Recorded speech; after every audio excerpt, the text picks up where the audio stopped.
November is National Adoption Month. Around 400,000 children, though, 400,000 in foster care in the United States.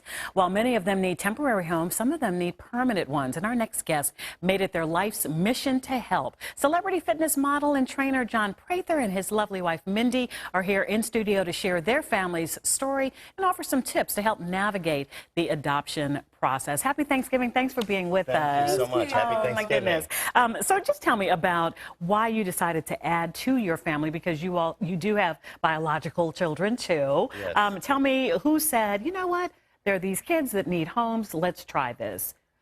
We both said. You did? Yeah, Okay. we both said. All right. As soon as we started dating, that was one of the things that we bonded on most. Really? We want to build our family through adoption and biologically as well. Okay. Yeah, it was 2 months after we got married. We went to an orientation class to see kind of what was going on, but we always knew we were going to adopt. Right. And how difficult overall was the process for you? I was sharing with you before, I've known people that just waited and could not get a match.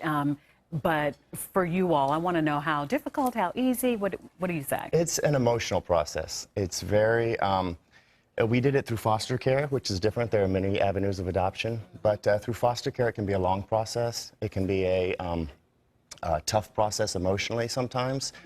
But for us, once we got into it and just seeing the amount of kids that need a home, again, some of them temporary, but a lot of them need a permanent home. Right. And so for us, that kind of helped us keep going through it when the times were difficult. So our oldest daughter is almost 3.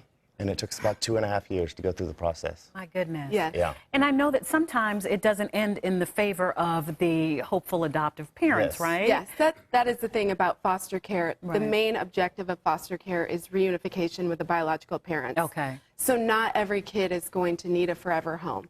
Some will need temporary homes. And we have done that as well, where we have offered a temporary home.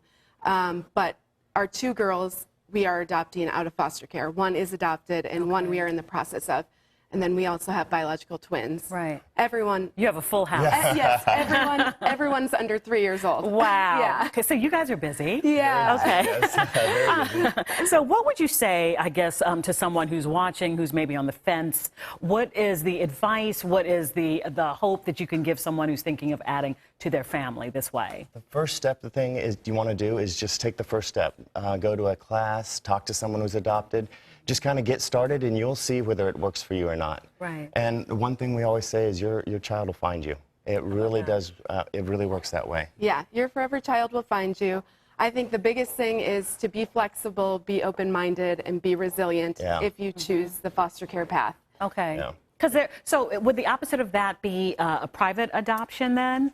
Yeah. And then like more of like a city type. What are the different There are different categories kind here? of, there's international adoption, there's Okay. private adoption, there's a closed adoption. So there are different forms of adoption where adoption is the ultimate goal. Yeah. With foster care, again, the ultimate goal is reunification with the birth family.